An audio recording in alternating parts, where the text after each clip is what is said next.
Welcome back to the Hopeful Simplicity podcast, friend. I'm Melissa, here to help you create small space successes through the 3S method. Simplify, sort, and sustain.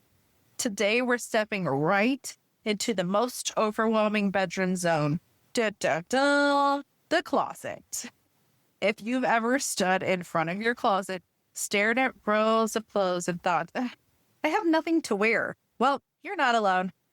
Most of us only wear a fraction of what we own, while the rest just kind of clutters up the space and clouds our choices. In this episode, we're going to walk through how to declutter without guilt, how to make faster decisions, and how to turn your closet into a space that supports you instead of stressing you out. So let's get started. Closet overload. Why does the closet even feel so overwhelming? Too many categories, too many choices. You don't know what to do. You don't know what to get rid of. You don't know what to wear. You put this on and in my brain it would fit better, but in reality, you just put it on and you just put it on. So you don't know what to do. Maybe there's overwhelm because there's too many choices. Now, the bonus of the too many choices overwhelm comes with some emotional weight, maybe emotional guilt, maybe head clutter crap going on upstairs in your brain because you spent money on this. I spent a lot of money on this fancy dress for that one event. I can't get rid of it. I spent a lot of money on it. Or it was a gift. Oh, so-and-so gave me that sweater. Okay. Or this is the best part. And I know some of you ladies out there will be like, dang it. I hate it when Melissa speaks truth at me. Guilt. Body size guilt. Both ways, body size guilt. Skinny you, want to be a healthier, skinnier you, whichever zone you're in. I don't like the word fat, okay? Because what may be fat to you may be like, dang, better work, girl, to me. So we're not using that. We're going to just be like, the size you feel comfortable in. Can we just do that? But I don't want you to feel guilty. Maybe you worked your literally zones off. Like you worked your off. And now you lost a lot of weight because you wanted to, but you still kept those air quote fat girl clothes just in case. You put the work in, you drop the weight, you feel better, you went shopping and got new clothes, but what if? Okay, we're not doing that, right? We are letting go of the guilt, the whatever it is. Maybe you reversed that. Maybe you had a baby. Babies growing inside of you. A little weight on. So maybe you have all those clothes that you're like, oh, skinnier me used to wear those and I want to get back there. Or you have that one outfit, you're like, I'm going to get back into that one day, but it's also been hanging there for 10 years. All the guilt that comes around with that emotional weight, the emotional damage, the mental load, whatever that is, too many categories, all the things, decision fatigue in the morning. Goodness knows if I open my closet and I want my green shirt, but I have 5 green shirts. Then I have to figure out which one it was that I wanted on that one day. I'm already tired thinking about it.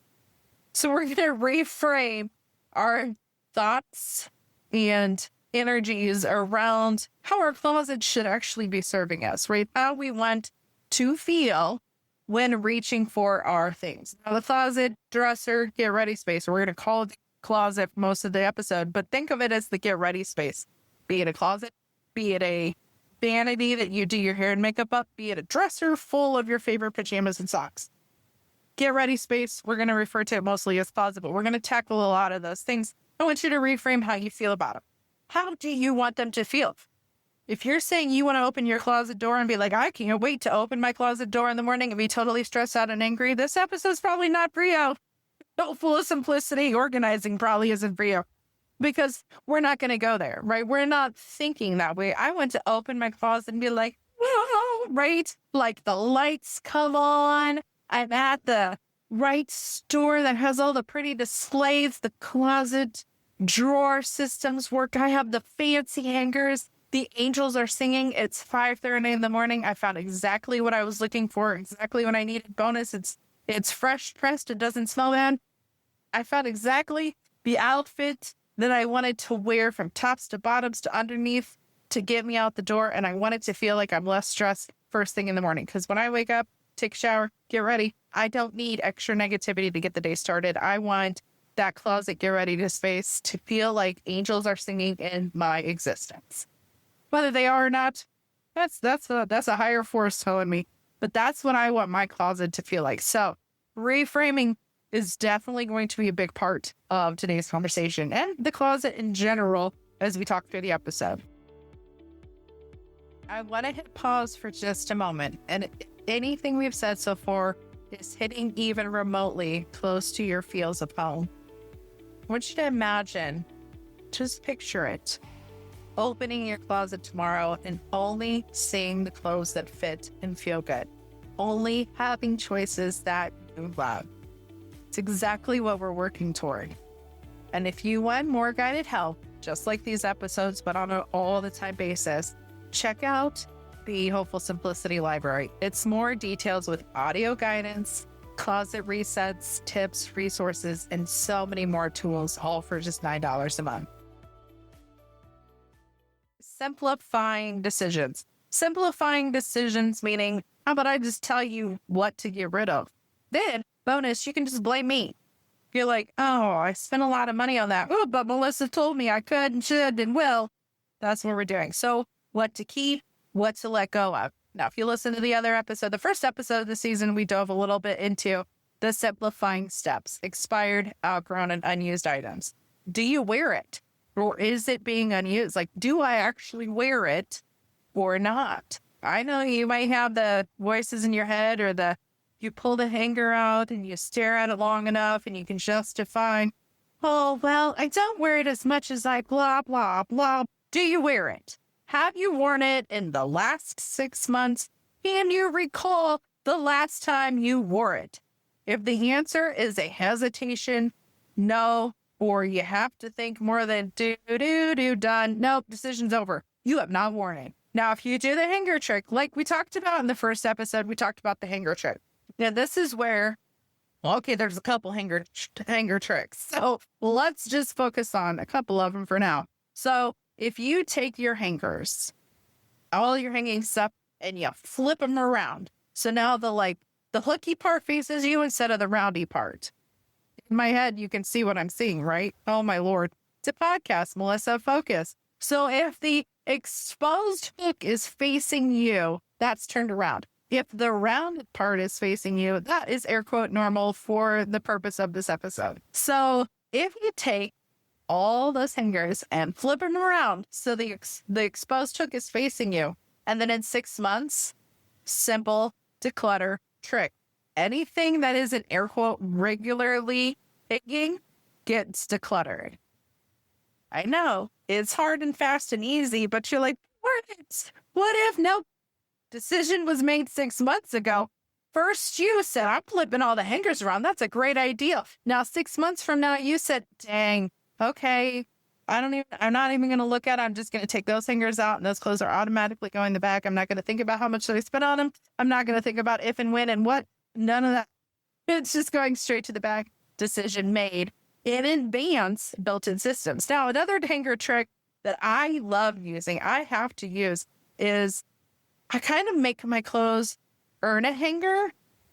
And so every morning, if it's something that's coming out of the closet on a hanger, I take the whole hanger and garment out. I don't just pull the garment off the hanger and leave the hanger in the closet. The whole thing comes out.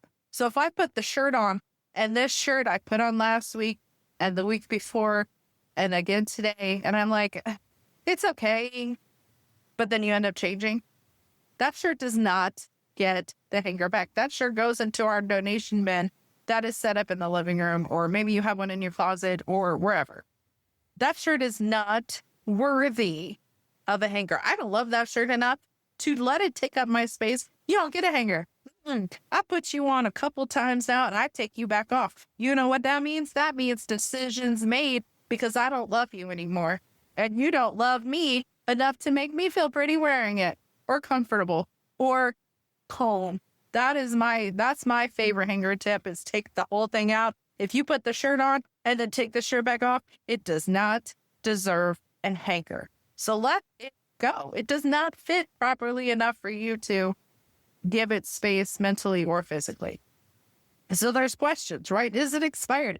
Do you have that sweater that ripped that you were going to get intentionally fixed last year after it ripped and it went back into that thing and it's still there, ripped. Good intention, but expired. And it doesn't even need to go to the donation thing because honestly, nobody wants your worn, broken things, right? Like if you're in the closet and you have shoes that are weather specific, and I don't mean like rain boots that are made for rain or snow boots that are made for snow or flip-flops that are made for what should be summer all the time. I mean those shoes that you can't wear if it's raining because the bottom is cracked and you can't wear it because you don't want wet socks. I mean those shoes that the heel broke and you meant to get fixed, or they were your favorite for the last few years that the heel broke and then you can't get to the shoe place. So that's expired, babe. It's expired. Let it go. I mean that tie that is so frayed and funky because you wear it all the time. It's your blue Monday tie that you've worn every Monday. You go to work for the last however long. Now it's frayed, so you have to keep your jacket buttoned. Nope. No, I'm sorry. Go get you a new blue tie because that one is expired. Or the belt. This is one. This is like when I'm going to get back into that skinny dress. The belt, when I'm going to get back into that skinny belt, even though I had to go buy the next size up. Or the belt that I've now had to puncture 4 additional holes because I lost weight. Just go get you a new belt, boo. Get you a new belt. You deserve the win, but you can't bring in a win and keep the crap, right? You've got to declutter those that are expired. If it's cracked, worn, broke, torn, iffy, ish, not sure, it's expired. Yeah, outgrown. I used to go to the office. Now I work from home. I don't need fancy dresses, or at least I don't need 12 of them. 5's good. Declutter what's outgrown. You only had those because I outgrew the season. Maybe you're in the perimenopause of life and you outgrew being the requirement of wearing flannel pajamas because I used to be cold all the time. Now my body can't decide, so I just grab extra blankets and wear shorts. Outgrew that season of life.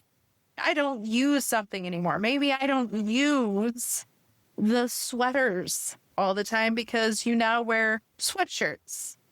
Unused items. Those are expired, outgrown, or unused. Those are going. So if you can't answer the questions of do I wear it, does it fit, do I love it, etc., think of it as is it expired, is it outgrown or unused? There you go. Bye. You're simplifying out of this space. See ya. Now, if you have duplicates, like we were saying, I have the multiple green shirts. You do not need, I know it hurts. Be prepared. You do not need duplicates just in case. You don't need 3 red tank tops, Melissa, because you really look good in red. You love red. It's happy. It's joyful. It's great with your summer tan. You don't need 3. You just don't. I am sorry. You don't need duplicates. Well, this one's got a shorter sleeve, or this one has 4 buttons, and this one has 5. This one's that material. No. Which do you grab the most? What's your favorite? That you can let go of the duplicates on. Now, the someday clothes.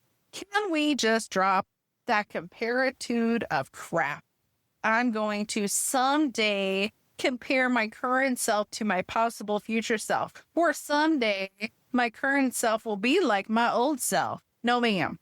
No, ma'am. We're not doing that. We are not getting stuck in the someday of comparitude problems. It's not happening. Especially not in our closet. It is not worth the head clutter. So now what do I do with it, right? Okay, Melissa, I decluttered this stuff. What am I supposed to do with it? Well, the main things are this is if it's the sneaker that you can't wear in the rain, that goes in the trash, babe. It's expired. You don't want to give your trash to somebody else. That's just rude. Don't do that. We're not being mean. So if it's trash, put it in the trash. Ripped, broken, frayed, weather dependent, expired is trash. Now, donating and repurposing. Maybe you're a crafter like me. I love a good craft. So I take the socks that I've decluttered and make cute little snowmen that I can gift forward. Gift forward being the point here, right? We're not keeping more crap elsewhere. We're repurposing it. Maybe you keep one repurposed sweater. Oh, I took that sweater. I took that old t-shirt and made a pillow out of it. So I'm going to repurpose it and rehome it to the living room. But for the most part, you're going to donate it. Now, I know here locally, we have some great women's shelters. So especially like office worthy clothes or the really good stuff, like the ones that you spend a lot of money on, but you only wear once or twice. Those are more specific on where you might want to take them. But if you aren't sure, just donate them to the local center. Let go of that guilt of, I need to find the right place to take the right things, because honestly, you're just rehoming your clutter to another space of your home. And that is not what we do here. That's not what we're doing.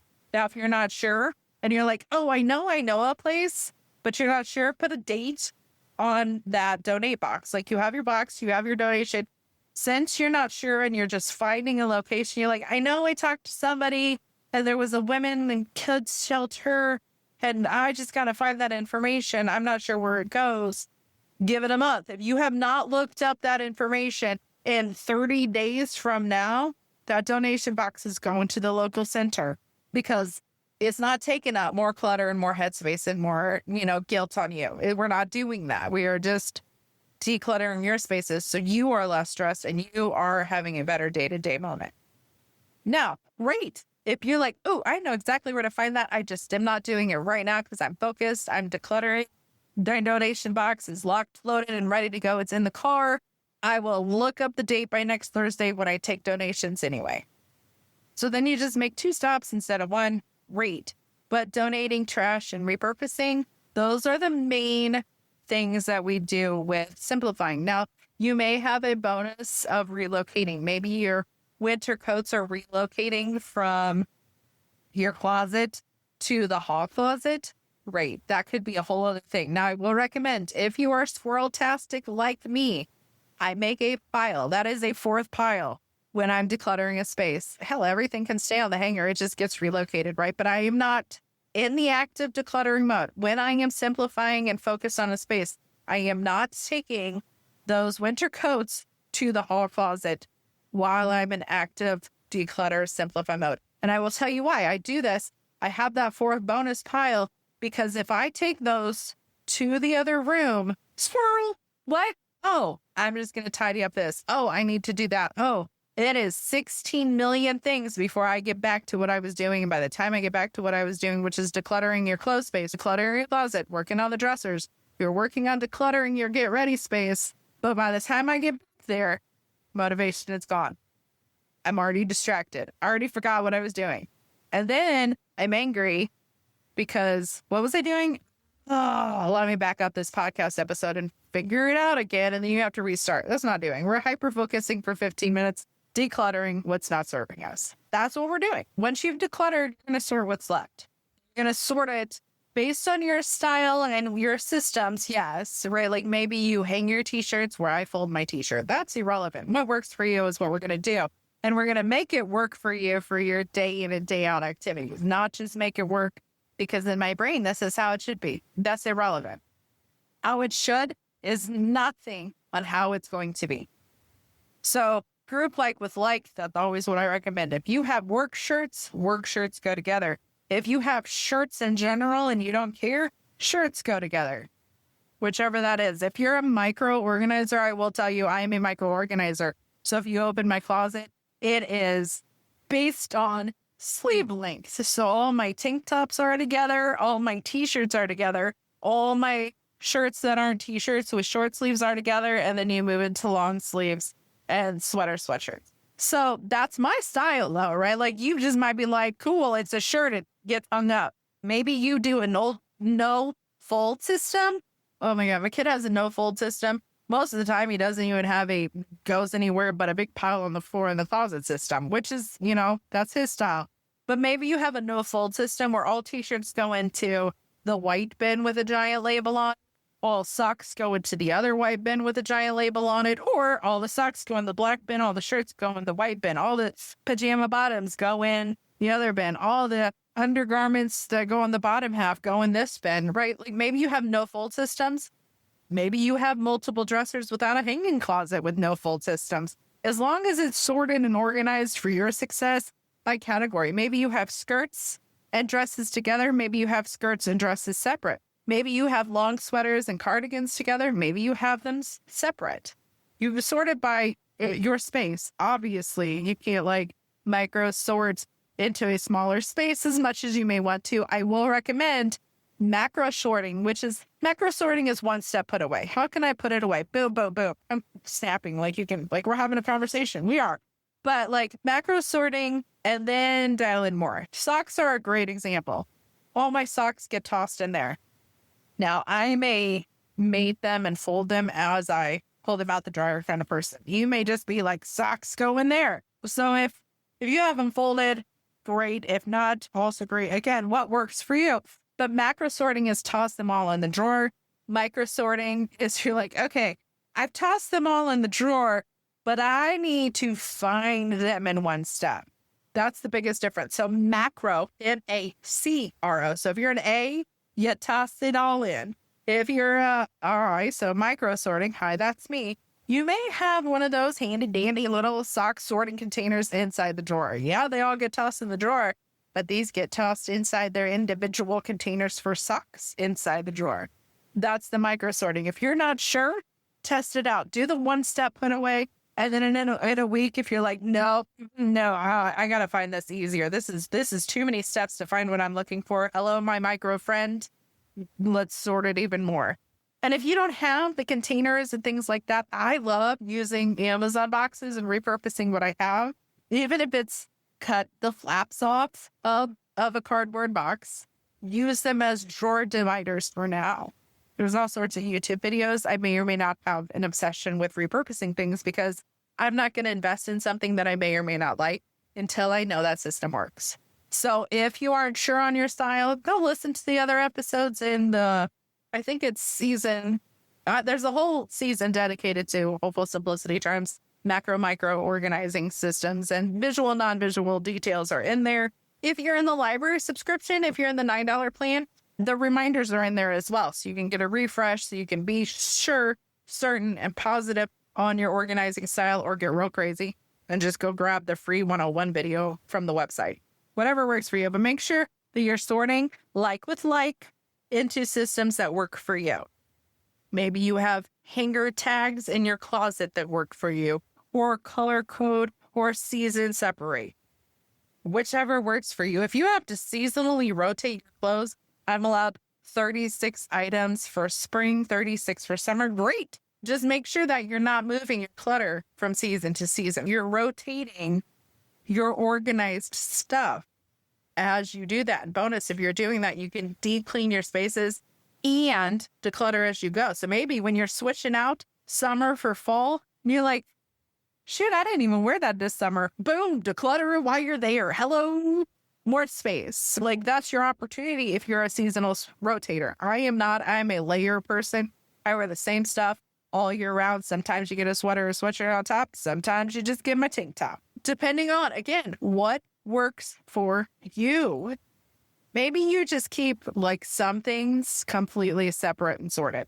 This is going to surprise no one that knows me, but I have a whole box dedicated to seasonal fun clothes, i.e. Halloween costumes, Christmas leggings, ugly sweaters that are so cute. I have a whole box dedicated for those. It lives under my bed. It's where it is. So every holiday season, the box just gets pulled out, set by my dresser, and then I can shop from that when I want to. I don't actually rotate it out fully because it's got its own home. It's easy to just pull out, use when I need it, and put it back. So maybe you have a special spot for some one-off occasional things, but when you pull out that box, remember, you're decluttering as you go. So like last year, I had my favorite pair of Christmas tights. I wore them out, and when I was out was when I realized they had some holes in them, and I was like, well, holy crickets. Get it? Holes, holy crickets. Anyway, that got decluttered. That got washed, and it got decluttered. Actually just got cut up and trashed and repurposed. But again, like that's a repurposing thing. I know I can take leggings and turn them into something else if I want to. But those are things. So like if you have that special occasion box, make sure you're working through it when you pull it out. Go through the simplifying steps. Go through the sorting steps. Make sure it's sustainable for next time you use it.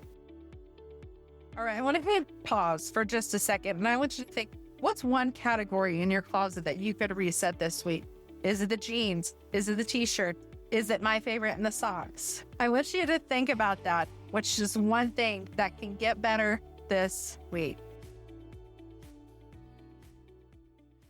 Okay, so you simplified, right? You've decluttered what's not serving you. You've sorted. You've grouped like with like based on your style, based for your success. What's going to work for you? Make it happen. Now we're going to keep it that way. I want a calm, organized closet. Remember how we started? What do you want it to feel like when you're getting ready in the morning? How do you want your spaces to feel when you start your day? We're not starting in crap, friends. We're starting in calm. So maybe you have the 1 in, 1 out rule. I have a client in the monthly group that she's like, oh my gosh, I found this shirt I had to have. So I brought it home and then I looked in my closet and something else had to go. She has a hard and fast rule of 2 go when 1 comes in. And I'm like, you are a better person than me. But it works for her. It's a system that works for her because she knows that her closet is a huge clutter catch. Mine is not. I'm more like, you want me to go shopping and then try things on and then feel one way or another? A, I'm out in public. B, I'm trying clothes on, and C, what was I even thinking, taking that off the rack at the store? All of those emotions. I'm more like, oh, I wonder if I can find this exact thing that I've been wearing for 7 years online. That's my way of it. So the 1 in, 1 out rule may or may not work for you. But 1 in, if you bring something in, something has to go because you've worked hard at decluttering. You've managed sorting and organizing your space for your success. Sustaining it includes taking things in and out. Use the hanger tricks. I love me the hanger trick. I'm going to go all day long about pull the hanger and the garment out, not just the garment. And then decide if it's worthy. Do you love it enough to give the hanger back? Whatever that is. Maybe every week when you're doing laundry, you just do a quick refresh. Maybe you do that seasonal. Remember, when you're doing sustaining steps, we're maintaining an organized lifestyle for that space. So we're going to have daily, weekly, monthly, quarterly, and yearly habits. Every day, you're going to pull that hanger out with the garment. Every day, you're going to decide if it deserves the hanger or if it's decluttered. Every week, maybe you do a hard and fast reset. You'd be like, I got 5 minutes this morning. I didn't sleep well again last night, so I got 5 extra minutes in this morning. Or every month, you're like, you know what? I'm going to take that donation bin and drop it off at the center this week. Not the bin itself, unless you're using reusable tote bags. I love using those for donation drops because then I just drop the whole bag. So maybe every week or every month, you do a donation center drop off. Bonus, if you've got the bin built into your closet spaces, you don't even have to do the declutter. It's already built in. You're doing it as you go every day, every week. You're building that declutter thing. So every month, on the 30th of every month, I'm going to donate everything in my donation bin. I'm going to drop it off at the center down the road. Score. Now you have a habit in place and you got your bin emptied again so you can refill it. Those are the regular habits and sustaining steps that we have during the seasonal rotations. Do those hard and fast, quick declutters. Like, oh, crap, I didn't wear this all summer. It's not going to go into the seasonal box. It's going to go into the donation box. Those are the checks that you're going to constantly be doing. And I promise you, it's not going to be an effort forever. It's not going to feel like, I have to open this closet drawer. I have to go through this space. I have to work on the blah, blah, blah, my accessories, etc. It's not going to feel like a decision every day when you put that shirt on. In 2 months from now, you're going to be like, nah, this shirt, I don't love you. You don't deserve a hanger. Pretty soon, you're going to have that sassitude because you're going to love your space, right? You're not going to go to your closet with ugh and anger. You're going to go to your closet and be like, who loves me today? Oh, this shirt does because it's soft and fuzzy. I'm a huge texture person, so if it's itchy, scratchy, it's an easy decluttered decision for me. I don't care if it was gifted or not. No thanks, hard pass, goodbye. So pretty soon, I promise, it may feel heavy now. It probably does. It may feel overwhelming now. But remember, like what we said at the beginning of the episode, what do you want your closet to feel like? This is a journey to an organized life. It's not like, cool, I decluttered today. Everything's magical. It's a continued process. It's like any other lifestyle choice. You can't eat a salad and be skinny tomorrow, just like you can't declutter 2 things and be organized today. So it's a continued process. That's why the sustaining step of the 3S method, that third part, is so important. It's so key to have those habits in place. All right. Now I've preached, I've promised, we are simplifying, we are sorting, we're sustaining, we are loving our closets. And I'm going to wrap it up with that. Your closet does not have to feel like chaos. That is your reminder. Hit pause, hit repeat, whatever you need to do. Your closet does not have to feel like chaos. It's there to support you, friend. By simplifying your decisions, I told you exactly what to look for when you're decluttering. Sorting for your success. What do you love? What do you want to wear? Make it yours. Do you, boo? And then you're setting up those small habits, those regular checks, those things that you're doing daily, weekly, monthly, quarterly, yearly. Every 6 months, you're going to check back in with your closet. Those things to create a closet that makes your getting ready more simple and less stressed. Next week, we're going to zone in a bit more on the big question of, do I need to buy bins? My brain is going, yes, I love bins. But in reality, we'll talk through it more with containers, help you, and when to actually, sometimes they'll get in the way. So we'll break that more down next week. Make sure you tune back in. And if today's episode inspired you at all, especially to start decluttering, grab the Core 4 Declutter Challenge. It's linked in the show notes. And it's your free start to building your own rhythm. It's 15-minute wins. One whole week is dedicated to the bedroom, which includes some of those get-ready spaces. And remember, you can always join the Hopeful Simplicity Library if you want more support, more tools, more guidance, and additional resources, all for just $9 a month. And that's it for today, everybody. Until next time, stay hopeful.